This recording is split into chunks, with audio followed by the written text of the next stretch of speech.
नमस्ते साथीहरू, म राधेश्याम ठाकुर। आज हामी चाहिँ नेपालमा लोकतन्त्रको लागि भएको आन्दोलनहरूको बारेमा हामी चाहिँ कुरा गर्छौँ। र नेपालमा लोकतन्त्रको लागि कुन कुन आन्दोलनहरू भयो भन्दाखेरि नेपालमा प्रमुख 3वटा आन्दोलनहरू भयो। लोकतन्त्रको लागि नेपालमा प्रजातन्त्र स्थापित गर्नको लागि प्रमुख 3वटा आन्दोलनहरू भयो। 2007 सालको क्रान्ति, 2046-47 को क्रान्ति र 2062-63 को क्रान्ति। यो 3वटा आन्दोलनले चाहिँ हाम्रो नेपालमा प्रजातन्त्र स्थापन गर्नको लागि एकदमै महत्त्वपूर्ण भूमिका खेलेको छ। र अब चाहिँ के रहेको छ भन्दाखेरि 2007 सालको क्रान्ति। 2007 सालमा जुन आन्दोलन भयो त्यो के कारणले गर्दा भएको थियो, कसरी भएको थियो, कहाँबाट भएको थियो, अब चाहिँ हामी पढ्छौँ।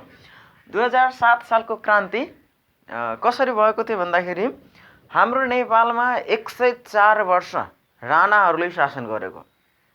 विक्रम सम्वत 1903 देखि लिएर विक्रम सम्वत 2007 सालसम्म जुन राणाहरूले एकतान्त्रिक, निरङ्कुशता, स्वेच्छाचारिता भएको शासन सञ्चालन गरेको थियो, त्यसको विरुद्धमा नेपाली काङ्ग्रेसले 2007 सालको क्रान्ति चाहिँ सुरु गरेको। नेपालमा आज हामी चाहिँ एकदमै स्वतन्त्र तरिकाले बोलिराखेको छौँ। प्रजातन्त्र जुन ल्याएको छ त्यो कसको दिन रहेको छ भन्दाखेरि नेपाली काङ्ग्रेसको बढी भूमिका रहेको छ। त त्यो 2007 सालमा के भएको थियो भन्दाखेरि भारतको वैज्ञानिक अब नेपालमा अब त्यति बेला के थियो भन्दाखेरि नेपालमा यत्रो कठोर शासन थियो कि कुनै किसिमको आन्दोलनहरू गर्न नमिल्ने, कुनै किसिमको सम्मेलनहरू गर्न नमिल्ने।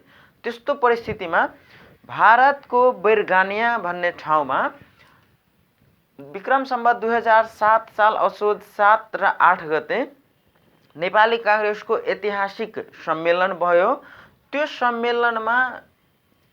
सम्मेलनबाट नेपालमा प्रजातन्त्रको स्थापना गर्ने र नेपालबाट राणा शासनको अन्त गर्नको लागि सशस्त्र शक्ति सङ्घर्ष गर्ने निर्णय गर्यो। त्यो ऐतिहासिक निर्णयलाई नै हामीले 2007 सालको क्रान्ति भन्छौँ है त। भारतको बैरगानिया भन्ने ठाउँमा विक्रम सम्वत 2007 साल असोज 7 र 8 गते नेपाली काङ्ग्रेसको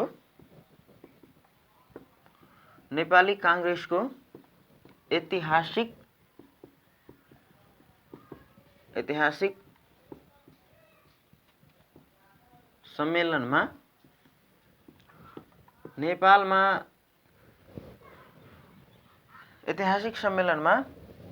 नेपालमा प्रजातन्त्र स्थापना गर्ने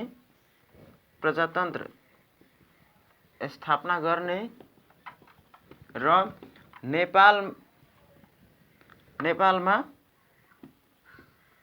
नेपालमा राणा शासनको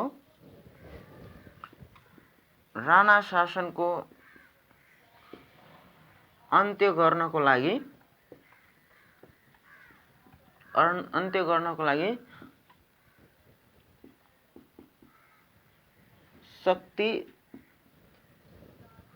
सशस्त्र सङ्घर्ष गर्ने निर्णय गर्यो। त्यो ऐतिहासिक निर्णयलाई नै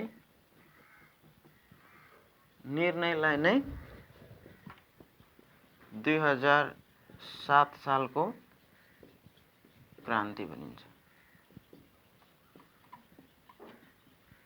यहाँ के भएको थियो भन्दाखेरि भारतको बैरगानिया भन्ने ठाउँमा विक्रम सम्वत 2007 साल असोज 7 र 8 गते नेपाली काङ्ग्रेसको ऐतिहासिक सम्मेलन भएको थियो,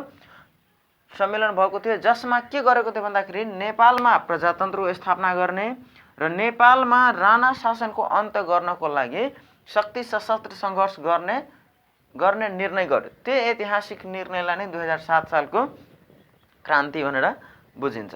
र त्यो 2007 सालको क्रान्तिलाई अर्को नामले प्रजातान्त्रिक आन्दोलन पनि भन्छ। 2007 सालको क्रान्तिलाई 2007 सालको क्रान्तिलाई प्रजातान्त्रिक आन्दोलन भनेर पनि बुझिन्छ।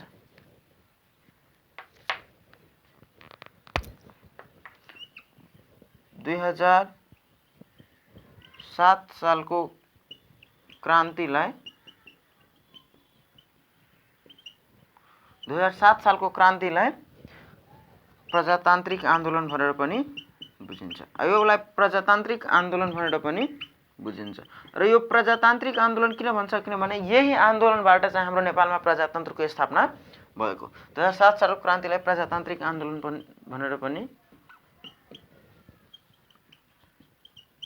हाम्रो नेपालमा प्रजातन्त्रको स्थापना गर्ने भन्नाले त्यो कसको सबभन्दा ठुलो भूमिका रहेको छ भन्दाखेरि त्यो नेपाली काङ्ग्रेसको हो। र यो खालि नेपाली काङ्ग्रेसले मात्रै होइन, अरूले पनि अलिकति यसमा सहयोग गरेको थियो।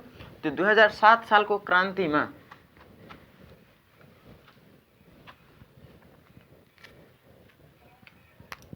2007 सालको क्रान्तिमा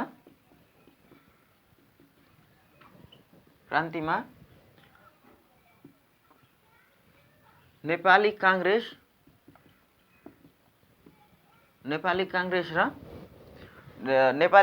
र नेपाल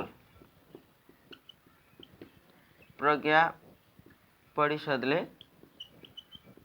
ठुलो भूमिका खेलेको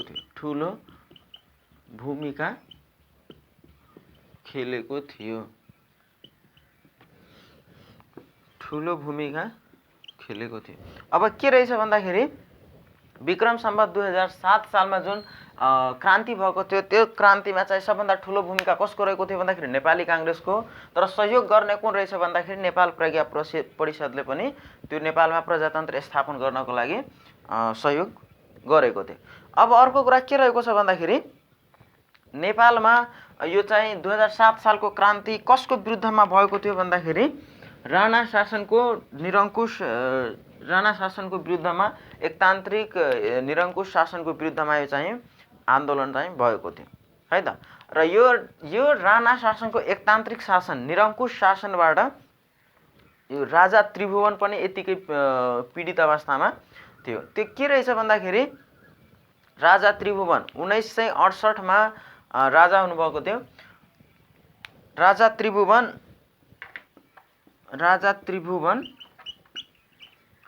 1968 मा राजा हुनुभएको थियो र 2011 मा उहाँले चाहिँ राजा पदबाट चाहिँ निष्कासित यति वर्षसम्म चाहिँ उहाँले आन्दोलन शासन गर्नुभएको थियो राजा त्रिभुवनले। अनि त्यो राजा त्रिभुवनले गर्दाखेरि राजा चाहिँ हुनुहुन्थ्यो, तर यसको चाहिँ मेन राज्यलाई चलाउने भन्दाखेरि यो राणाहरूले, राजा जस्ट एउटा भन्छ नि एउटा पुतला जस्तै मात्रै त्यसको बनाइदिएको। जस्तै अहिलेको अवस्थामा हाम्रो के रहेछ भन्दाखेरि अब राष्ट्रिय अध्यक्ष, राष्ट्रपतिहरू एकदम छ नि न्युट्रल अवस्थामा छ। खासै त्यसको सम्पूर्ण राज्यको कार्यकारिणी अधिकार चाहिँ मन्त्री परिषदमा छ। त्यस्तै गरेर राजाको पालामा पनि राजा त्रिभुवनलाई न्युट्रल बनाइदिएको थियो। सम्पूर्ण अधिकार कसले लिएको थियो भन्दाखेरि राणाहरूले लिएको थियो। र त्यसबाट राजा पनि आफूमा असन्तुष्ट अवस्थामा देखिएको थियो है त। त्यो राजा पनि एकदमै असन्तुष्ट अवस्थामा थियो। र त्यसबाट के भयो भन्दाखेरि विक्रम सम्वत 2007 सालको आन्दोलनको मेन नेतृत्व नेपाली काङ्ग्रेसको तर्फबाट मेन नेतृत्व गर्ने व्यक्ति को थियो भन्दाखेरि मातृका प्रसाद कोइराला। 2007 सालको क्रान्तिको नेतृत्वकर्ता मातृका प्रसाद कोइराला हुनुहुन्थ्यो। र त्यो मातृका प्रसाद कोइराला हुनुहुन्थ्यो।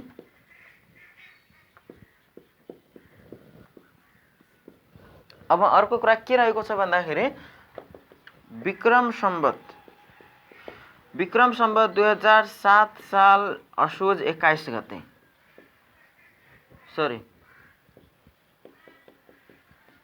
कार्तिक 21 गते अब यहाँबाट बल्ल अब चलखेल सुरु भयो। के भयो भन्दाखेरि विक्रम सम्वत 2007 साल कार्तिक 21 गते राजा त्रिभुवन चाहिँ भारतीय राजदूतावासमा गयो। इन्डिया भारत गयो, भारतीय राजदूतावासमा गयो र कार्तिक 25 गते राजा त्रिभुवन चाहिँ नयाँ दिल्लीमा गयो र दिल्लीमा बास बस्यो। अनि त्यस पछाडि के भयो भन्दाखेरि यो त्यति बेला राणा शासनको प्रधानमन्त्री चाहिँ मोहन शमशेर राणा हुनुहुन्थ्यो।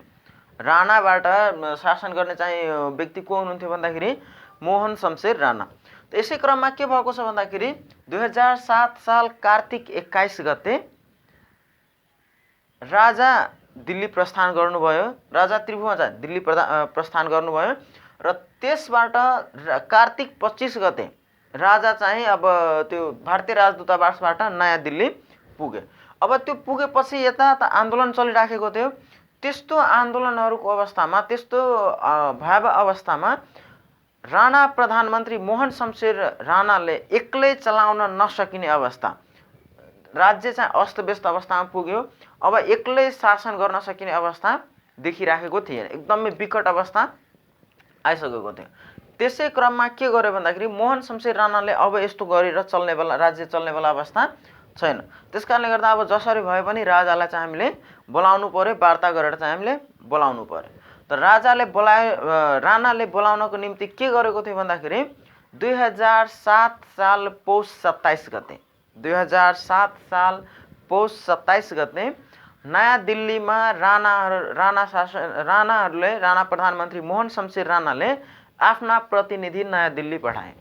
नयाँ दिल्ली पठाइसके पछाडि त्यहाँ के भएको थियो भन्दाखेरि भारतीय प्रधानमन्त्री जवाहरलाल नेहरूको मध्यस्थतामा, संयोजकत्वमा राणा प्रतिनिधि, नेपाली काङ्ग्रेसको प्रतिनिधि र राजा बीच चाहिँ एउटा वार्ता भएको थियो। तिनटै बीच एउटा सन्धि भयो, वार्ता भयो, जसलाई चाहिँ दिल्ली सम्झौता भनेर पनि बुझिन्छ अथवा यसलाई त्रिपक्षीय सम्झौता भनेर पनि बुझिन्छ। राणा, राजा र नेपाली काङ्ग्रेस बीच तीनवटा शक्ति बीच एउटा वार्ता भयो, जसलाई चाहिँ दिल्ली सम्झौता अथवा त्रिपक्षीय सन्धि भनेर पनि बुझिन्छ। ओके, अब यसमा हामीले ध्यान दिनुपर्ने हुन्छ के भन्दाखेरि विक्रम सम्वत 2007 साल कार्तिक 21 गते राजा त्रिभुवन भारतीय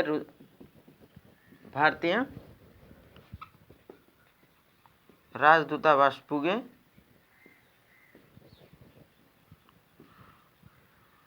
र कार्तिक 25 गते नयाँ दिल्लीको लागि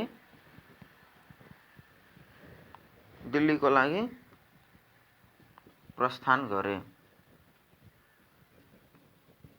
ओके, अब यो 25 गते कार्तिक 25 गते नयाँ दिल्लीको लागि राजाले प्रस्थान गर्यो।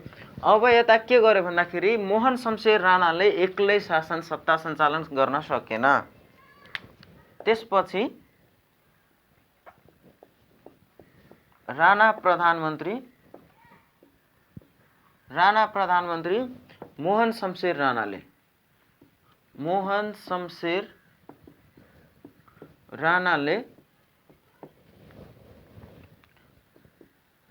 एक्लै सत्ता सञ्चालन गर्न नसकेको हुनाले विक्रम सम्वत 2007 साल पौष 27 गते राणा प्रधानमन्त्री मोहन शमशेरले आफ्ना प्रतिनिधि दिल्ली पठाए।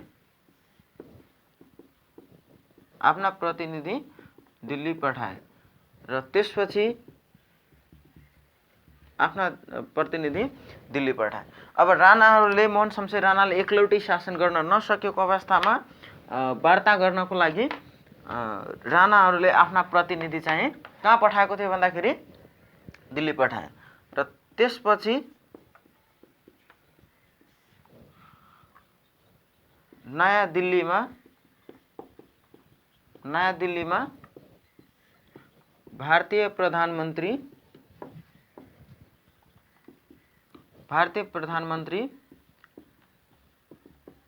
जवाहरलाल नेहरू।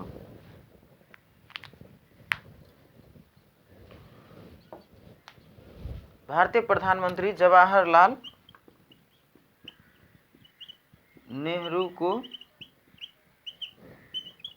मध्यस्थतामा वा संयोजकत्वमा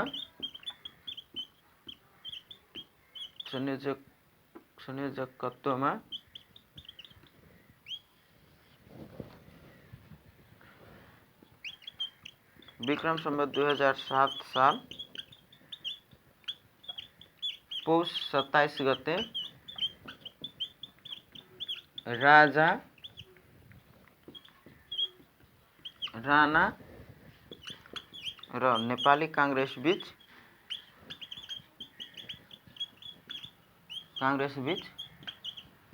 सन्धि सम्झौता बीच त्रिपक्षीय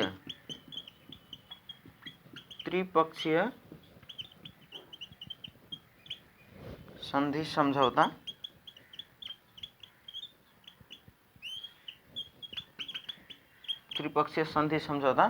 भयो, जसलाई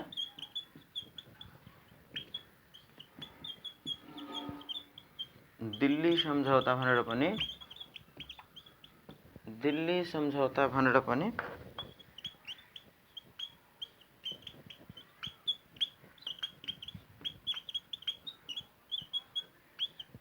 पनि बुझिन्छ। ओके, अब यहाँ के रहेछ भने हामी जस्ट एकछिन अगाडि भनेको थियौँ।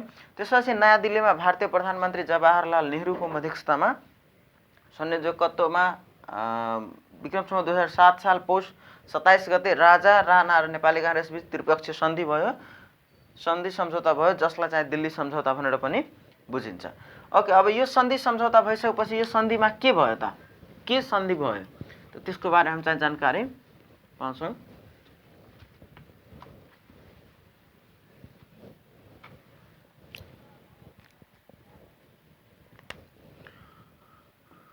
सन्धिहरू के सन्धि भयो भन्दाखेरि जननिर्वाचित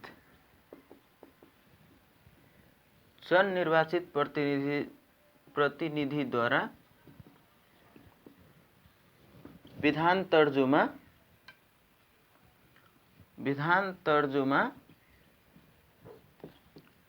सत्ता सञ्चालन गर्ने।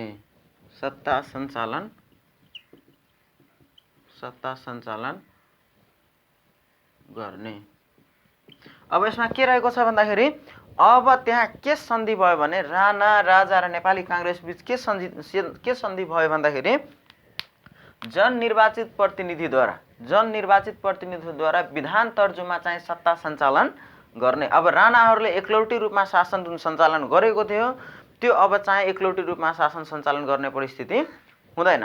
अब मान्छेले चुनाव गराउँछ, चुनाव गराइसकेपछि त्यहाँबाट जननिर्वाचित व्यक्ति सेलेक्सन हुन्छ र त्यो जननिर्वाचित व्यक्ति सेलेक्सन भइसकेपछि त्यो व्यक्तिले अब चाहिँ सत्ता सञ्चालन गर्ने भनेर चाहिँ एउटा सन्धि भयो। त्यसपछि अर्को के भयो भन्दाखेरि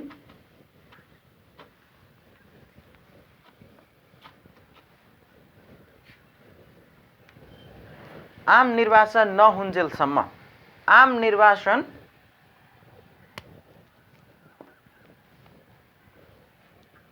के भन्छ नि आम निर्वाचन नभएसम्म अथवा जनप्रतिनिधि सेलेक्सन नभएसम्मको लागि अन्तरिम मन्त्रीमण्डल गठन गर्ने भयो र अन्तरिम मन्त्रीमण्डल गठन गर्नेमा 5 वटा राणाबाट र 5 वटा नेपाली कांग्रेसबाट मन्त्रीमण्डल चाहिँ व्यक्तिहरू थपिनु पर्यो। अब के रहेछ भन्दाखेरि निर्वाचित प्रतिनिधिहरू नआउन्जेलसम्म अन्तरिम मन्त्रीमण्डलको व्यवस्था गर्ने। विधान तर्जुमा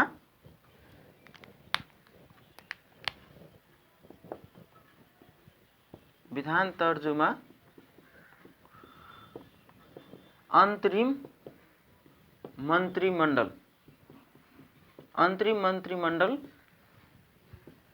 मन्त्रीमण्डल गठन गर्ने र जसमा 5 जना सदस्य राणा पक्षबाट हुने र 5 जना सदस्य 5 जना सदस्य नेपाली कांग्रेस पक्षबाट नेपाली कांग्रेस पक्षबाट हुने। दोस्रो सन्धि के भयो त भन्दाखेरि सन्धि त्रिपक्षीय सन्धि जुन 2007 साल पौष 27 गते भएको थियो भने त्यसमा दोस्रो सन्धि के रहेको छ भन्दाखेरि जबसम्म आम निर्वाचन हुँदैन, जबसम्म जनप्रतिनिधि सिलेक्सन हुँदैन तबसम्मको लागि अन्तरिम मन्त्रीमण्डल गठन गर्ने। अन्तरिम भन्नाले अर्को व्यवस्था नहुन्जेलसम्मको, अन्तरिम भन्नाले अर्को व्यवस्था नहुन्जेलसम्मको लागि तत्कालीन अवस्थामा अन्तरिम मन्त्रीमण्डल गठन गर्ने, जसमा कति के हुनु पर्यो भन्दाखेरि 5 जना सदस्य राणा पक्षबाट हुनुपर्ने र 5 जना सदस्य नेपाली कांग्रेस पक्षबाट हुनुपर्ने। अब मन्त्री परिषद हुन्छ भने त्यसमा 10 जना व्यक्ति हुने, त्यसमा 5 जना नेपाली कांग्रेसबाट र 5 जना राणा पक्षबाट हुन्छ। तर पहिला कस्तो थियो भन्दा पुरैको पुरै राणाबाट हुने, जे मन लाग्यो त्यही निर्णय गरेर पास आउट गर्थे। ओके, अब अर्को तेस्रो पोइन्टमा के थियो भन्दाखेरि विक्रम सम्वत 2007 सालको क्रान्तिमा तिमा भएको राजनैतिक कैदी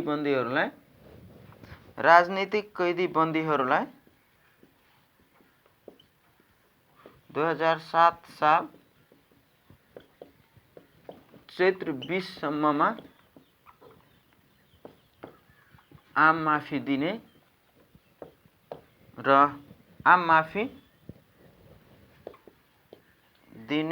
र के थियो भन्दाखेरि खोसिएको सम्पत्ति र राजनीतिक कार्यकर्ताहरूको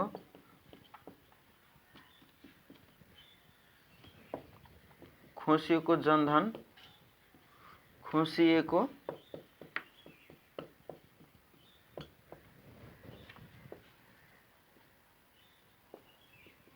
तथा सम्पत्ति फिर्ता गर्ने। के भयो भन्दाखेरि यहाँ अलिकति ध्यान दिनुपर्ने हुन्छ हामीले। 2007 साल तेस्रो सन्धि के भयो भन्दाखेरि 2007 सालको आन्दोलनमा जुन राजनीतिक कैदीबन्दी कार्यकर्ताहरूलाई के गर्थ्यो भन्दाखेरि राणाहरूले समातिन्थ्यो र जेलमा राखिदिन्थ्यो। त्यसको कारणले गर्दा अब चाहिँ के भयो भन्दाखेरि 2007 र चैत्र 20 गतेसम्म जति पनि राजनीतिक कैदीबन्दी छ सबलाई आम माफी दिनु पर्यो र त्यसबाट जुन राजनीतिक कैदीबन्दीहरूको जुन सम्पत्तिहरू हनन गरेको छ, सम्पत्तिहरूलाई राष्ट्रियकरण गरेको छ भने त्यसलाई चाहिँ फेरि फिर्ता हामीले चाहिँ दिनुपर्ने। यो 3वटा चाहिँ सन्धि भएको थियो र यो 3वटा सन्धि हुँदाखेरि र यो 3वटा सन्धि हामीले जुन 2007 सालको जुन सन्धि भएको थियो पौष 27 गते, जसमा सबभन्दा पहिला जननिर्वाचित प्रतिनिधिबाट शासन सत्ता सञ्चालन गर्ने, अन्तरिम मन्त्रीमण्डल गर्ने जसमा 5 जना सदस्य नेपाली कांग्रेस र 5 जना चाहिँ राणाबाट हुने र 2007 सालको क्रान्तिमा भएको राजनीतिक कैदीबन्दीलाई आम माफी दिने चाहिँ हामीले आम माफी दिने भनेर चाहिँ एउटा त्यो बनेको थियो। यो एउटा 3वटा सन्धि चाहिँ बनेको थियो। अब जुन अन्तरिम मन्त्रीमण्डल थियो भने त्यसमा को व्यक्ति थिए? अन्तरिम मन्त्रीमण्डल जुन थियो त्यसबाट 5 जना सदस्य राणाबाट र 5 जना सदस्य 5 जना सदस्य राजाबाट थियो भने 5 जना सदस्य राणाबाट थिए। अब 5 जना सदस्य राणाबाट को थियो? अब हामीले अलिकति ध्यान दिनुपर्ने हुन्छ। 5 जना सदस्य राजाहरू राणाको थियो भन्दाखेरि को 5 जना रहेछ भने सदस्यहरू त सबभन्दा पहिला प्रधानमन्त्री र परराष्ट्र मन्त्री मोहन शमशेर राणा। मोहन शमशेर जबरा भनिन्थ्यो। वीर शमशेरको पालाबाट जबरा भन्न थाल्यो। जङ्गबहादुर राणाको यो सन्तानहरू हो। त्यस पछाडि रक्षा मन्त्री बब्बर शमशेर राणा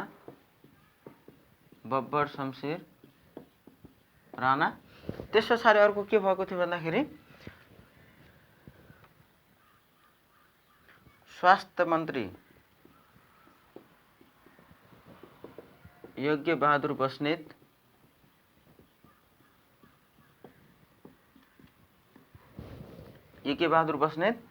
त्यस पछाडि वन मन्त्री चुडा शमशेर राणा हुनुहुन्थ्यो। त्यस पछाडि शिक्षा मन्त्री निरिपजंग राणा। यो चाहिँ 5 जना सदस्य कसको पक्षबाट थियो भन्दाखेरि यो 5 जना सदस्य राणा पक्षबाट। अन्तरिम मन्त्रीमण्डल दोस्रो नम्बरको बुँदामा थियो। अन्तरिम मन्त्रीमण्डलमा 10 जना सदस्य हुने, जसमा 5 जना राणाबाट र 5 जना नेपाली कांग्रेसबाट। त यी व्यक्तिहरू कहाँबाट हो भन्दाखेरि यो व्यक्तिहरू राणाबाट। ओके, अर्को कुरा के रहेछ भन्दाखेरि नेपाली कांग्रेसबाट को व्यक्ति थिए? नेपाली कांग्रेसबाट को व्यक्तिहरू थिए?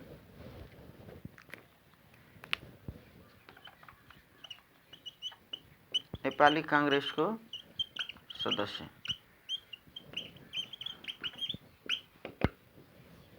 नेपाली कांग्रेसको सदस्यमा गृहमन्त्री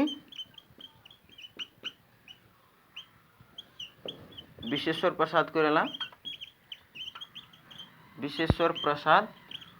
कोइराला,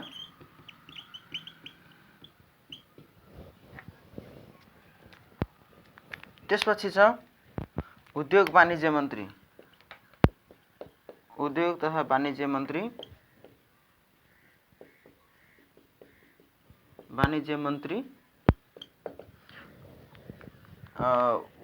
वाणिज्य मन्त्री गणेश मान सिंह। अर्को के थियो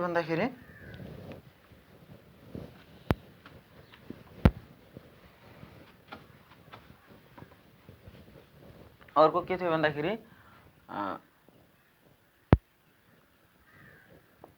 यातायात मन्त्री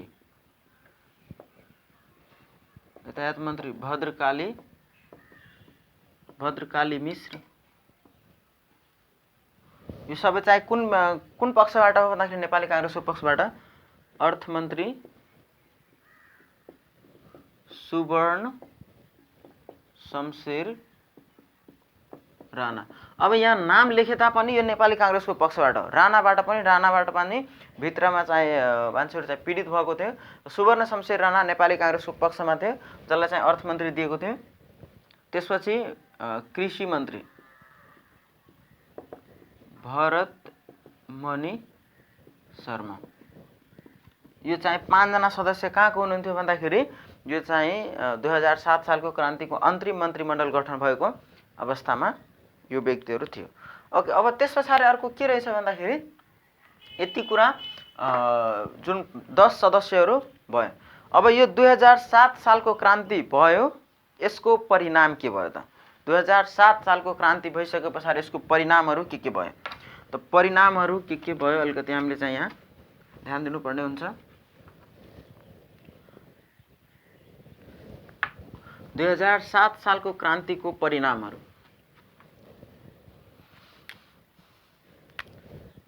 2007 सालको क्रान्तिको परिणामहरू। 2007 सालको क्रान्तिको परिणामहरू के भयो त भन्दाखेरि सबभन्दा पहिलो छ नेपालमा प्रजातन्त्र स्थापना भयो।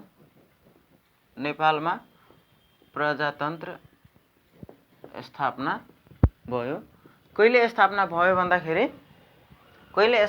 भन्दाखेरि विक्रम सम्वत 2007 साल फाल्गुन 7 गते।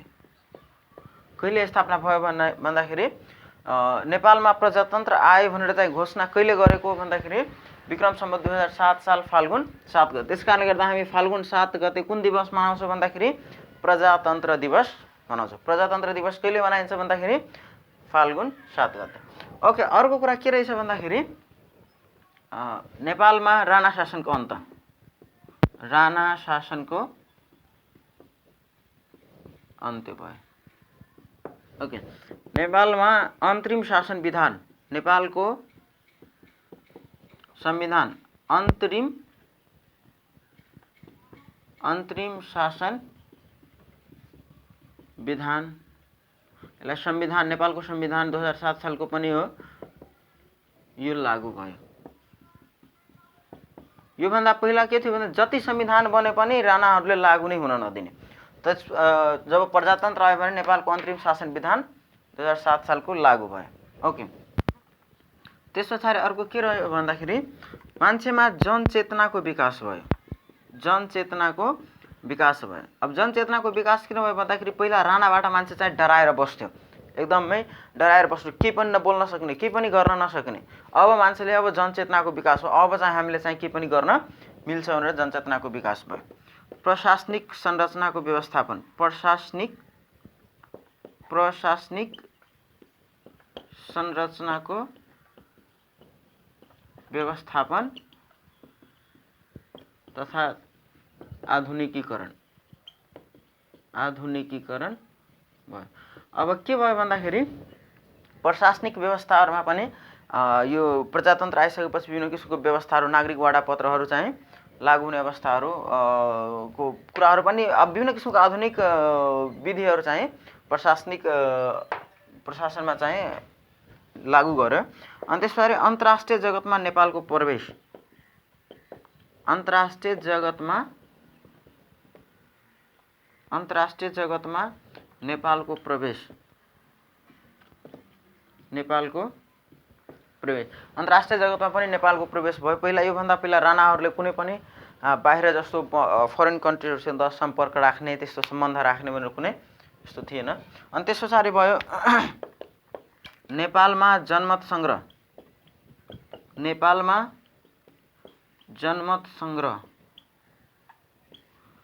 जनमत सङ्ग्रहको घोषणा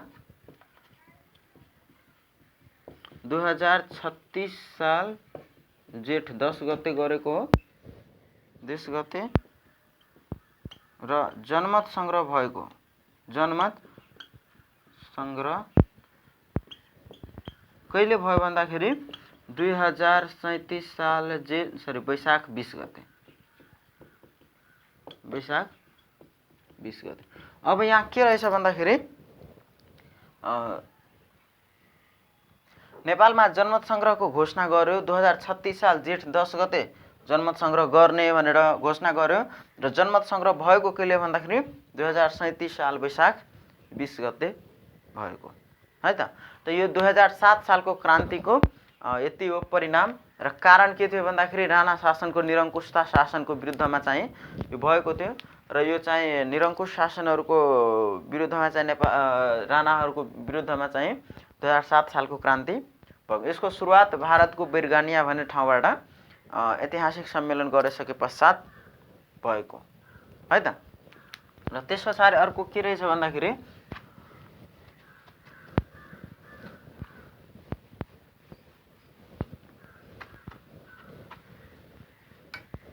र यसको प्रथम पार्ट 2007 सालको आन्दोलनको यति नै हो। अब त्यस पछाडि हामी चाहिँ अर्को 2046 सालको आन्दोलनको हामी अर्को सेसनमा अर्को टपिक लिएर। नमस्ते, धन्यवाद, बाई बाई।